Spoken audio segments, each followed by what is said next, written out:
अगर मैं वेनिस के बारे में आपसे पूछूं तो सबसे पहले आपको क्या याद आएगा? वेनिस। यकीनन वेनिस की खूबसूरत नहरें और इन्हीं नहरों पर फिल्माया गया फिल्म द ग्रेट गैम्बलर का गाना। वर्ष 1979 में आई इस फिल्म का गाना, दो लफ्जों की यह कहानी वेनिस की मशहूर द ग्रैंड कनाल में फिल्माया गया था और इसे खुद अमिताभ बच्चन और आशा भोसले ने आवाज दी थी, जिसकी कुछ झलकियां हम आपको दिखा रहे हैं। और इंटरनेट या सोशल मीडिया के इस दौर से पहले ना जाने कितने लोगों ने वेनिस को अमिताभ बच्चन और जीनत अमान की आंखों से ही देखा था। यह तो कहानी फिल्मी हुई और आज करीब 45 वर्ष बीतने के बाद भी यह गाना लाखों करोड़ों भारतीयों के लिए वेनिस और वेनिस की खूबसूरती की पहचान बना हुआ है। लेकिन वेनिस की इस खूबसूरती पर ग्रहण लग चुका है और वेनिस की नहरों को किसी की नजर लग चुकी है, क्योंकि जीनत अमान और अमिताभ बच्चन ने जिस नहरों पर गंडोली की सवारी करते हुए ये सुपरहिट गीत को रिकॉर्ड किया था, वो नहरें गंदे नाले में बदल चुकी हैं और वो गंडोले कीचड़ में धसे शांत खड़े हैं। आपको यह भी बता दें कि ये गंडोले जो शब्द मैं इस्तेमाल कर रहा हूं, इन गंडोलों का अर्थ होता है छोटी नावें, जो वेनिस की नहरों की पहचान है।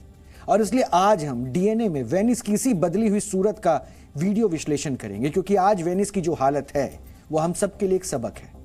ऐसा सबक जिसे जल्द से जल्द नहीं सीखा तो फिर सीखने और सिखाने के लिए शायद कुछ बचेगा ही नहीं।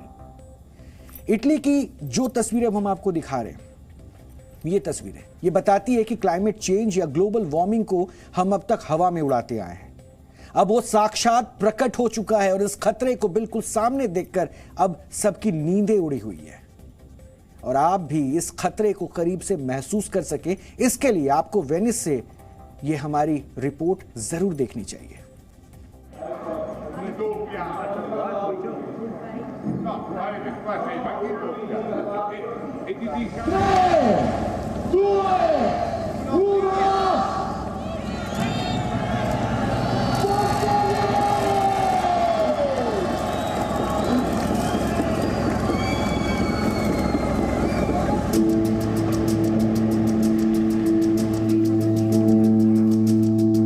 वेनिस यानी खूबसूरत और कलात्मक इमारतों का शहर।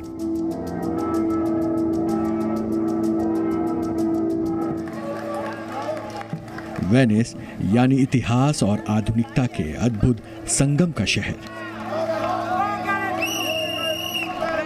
ये सब वेनिस की खासियत तो हैं, लेकिन इसकी पहचान नहीं, क्योंकि इतिहास और आर्किटेक्ट से कहीं आगे ये शहर सड़कों की जगह बहती नहरों और उन पर तैरती नावों के लिए जाना जाता है।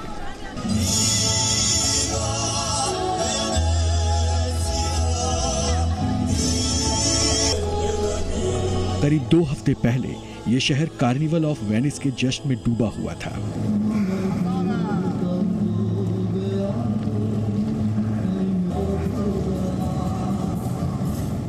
वेनिस की सबसे बड़ी नहर द ग्रैंड कैनाल में नावों की परेड निकाली जा रही थी।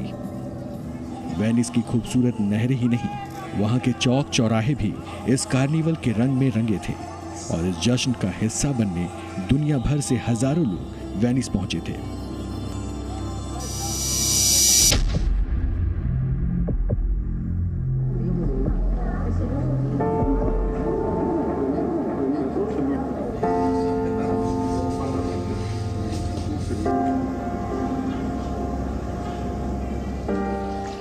सिर्फ 2 हफ्तों के भीतर वेनिस की सूरत इतनी बदल जाएगी, इसका अंदाजा ना तो सैलानियों को था और ना ही वेनिस के लोगों को।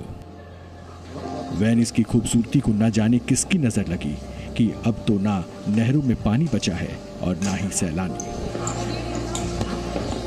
वेनिस की खूबसूरत नहरें सूख चुकी हैं। ज्यादातर नहरों में पानी के नाम पर सिर्फ कीचड़ बचा है और कीचड़ में धंसे गंडोले अपनी किस्मत को रो रहे हैं। वेनिस की सबसे बड़ी नहर द ग्रैंड कनाल की हालत भी ज्यादा अच्छी नहीं है। पानी घटा तो साफ चमकते पानी वाली यह नहर किसी गंदे नाली की तरह दिखने लगी। द ग्रैंड कनाल में पानी का स्तर घटने से बड़ी नावों का चलना मुश्किल हो गया है, जबकि छोटे गंडोले भी किसी तरह चलाए जा रहे हैं। वेनिस की ये तस्वीरें सिर्फ इटली ही नहीं, पूरे यूरोप को डरा रही हैं, क्योंकि अब बात वेनिस की पहचान या उसकी खूबसूरती से कहीं ज्यादा इंसान और उसके अस्तित्व की है। जिस क्लाइमेट चेंज पर अभी तक सिर्फ सेमिनार, सम्मेलनों या मीडिया रिपोर्ट्स में ही बातें होती थी, क्लाइमेट चेंज का वही जिन अब साक्षात सामने खड़ा है। इटली की मशहूर लेक गार्दा की तस्वीरें भी इसी खतरे की गवाही दे रही है। पानी घटने से झील की तलहटी भी दिखने लगी है। जिस लेक गार्दा में कभी नावों की सवारी के लिए लंबी कतारें लगती थी, अब उसी झील की तलहटों में लोग पैदल चल रहे हैं। Io abito qui da 18 anni e non l'ho mai visto così basso il lago.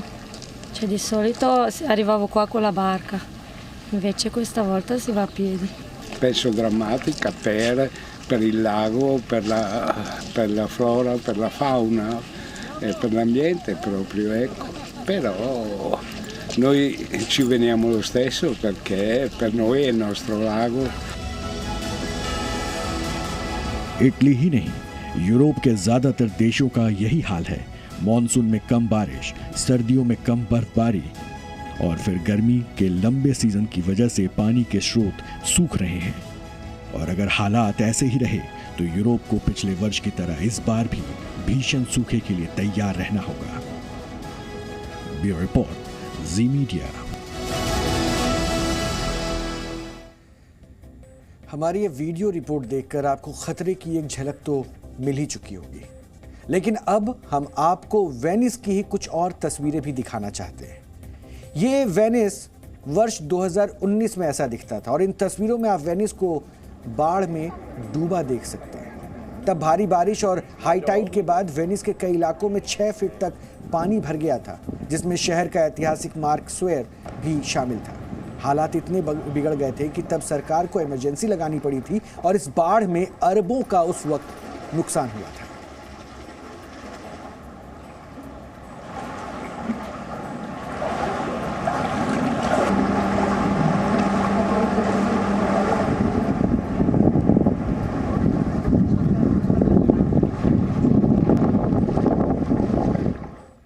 ये तस्वीरें हम आपको इसलिए भी दिखा रहे हैं क्योंकि अब तक आपने क्लाइमेट चेंज, ग्लोबल वार्मिंग ये सुना था ना। ये देखिए कि किस तरह से साल दर साल वेनिस की तस्वीरें बदलती गई। वेनिस में इसके बाद भी कई बार बाढ़ आई, लेकिन अब वही वेनिस सूखे का शिकार हो चुका है और वहां की नहरों में नाव चलाने लायक पानी तक भी नहीं बचा है। वेनिस की अब हम 2 तस्वीरें आपको दिखा रहे हैं और 2 अलग अलग तस्वीरों में आप जो बदलाव यानी चेंज देख रहे हैं, शायद यही क्लाइमेट चेंज है, क्योंकि ये आज का वेनिस है और 2019 का वेनिस आपने देखा था जब बाढ़ में डूबा हुआ वेनिस नजर आ रहा था। ये वो 2 तस्वीरें हैं। क्योंकि यूरोप में जिस मौसम में कड़ाके की ठंड पड़ती है, इस बार उसी सीजन में वहां हीट वेव चलती रही। सर्दियों के सीजन में ना तो पर्याप्त बर्फबारी हुई और ना ही पर्याप्त बारिश हुई, लिहाजा फरवरी आते आते ही यूरोप में पानी के तमाम स्रोत सूखने लगे और जिन नदियों पर बड़े बड़े जहाज चलते थे उसमें नाम मात्र का पानी बचा है और झीलों की तलहटी तक अब वहां दिखने लगी है। उत्तरी इटली के बहने वाली पो इटली की सबसे लंबी नदी है और इसका पानी लाखों लोगों की प्यास बुझाने के अलावा हजारों एकड़ जमीन की सिंचाई में भी इस्तेमाल होता है। लेकिन इस नदी का पानी पिछले वर्ष की तुलना में करीब 61% तक घट चुका है। पिछले वर्ष भी पो और डोरा बाल्टेया नाम की इन नदियों के पानी में करीब 8 गुना तक की कमी दर्ज की गई थी और इटली की सरकार को प्रभावित इलाकों में स्टेट इमरजेंसी लागू करनी पड़ी थी। फ्रांस भी पिछले 60 वर्षों के सबसे सूखे सीजन का सामना कर रहा है और अगर हालात अभी आपको दिखाएं तो ऐसे हैं कि जल्दी वहां पानी के इस्तेमाल पर कई तरह के प्रतिबंध लगाने की नौबत भी आ सकती है, यानी चुनौती फ्रांस के सामने भी है। और बारिश ना होने की वजह से फ्रांस में नदियां ही नहीं, खेतों की मिट्टी भी अब सूख रही है और इसका असर पैदावार पर पड़ना लाजमी है। यही हाल स्पेन का है, जहां इस बार भी पिछले वर्ष जैसे हालात बनते दिख रहे हैं, सूखा। और ये वो देश हैं जो कभी अपनी आबो हवा, सुहाने और ठंडे मौसम के लिए जाने जाते थे और माना जाता था कि यूरोप में पानी की कमी कभी नहीं हो सकती है। लेकिन उसी यूरोप पर अब लगातार दूसरे वर्ष भीषण सूखे का खतरा मंडराने लगा है। डराने वाली तस्वीरें ये बताती हैं कि ग्लोबल वार्मिंग और क्लाइमेट चेंज सिर्फ शब्द नहीं है, ये पूरी मानवता के लिए खतरा है, चुनौती है। यह खतरा बेहद करीब है। अगर आज हम सावधान नहीं हुए तो ना तो हमारे पास पीने का पानी होगा और ना ही साफ हवा होगी और ये खतरा सिर्फ भारत, पाकिस्तान, चीन या अफ्रीका देशों के लिए नहीं है, ये खतरा पूरी दुनिया पर है। और इसलिए ज़रूरी है कि क्लाइमेट के और चेंज होने के पहले हम अपना माइंडसेट चेंज कर लें। इसलिए ये तस्वीर आपको देखनी चाहिए थी।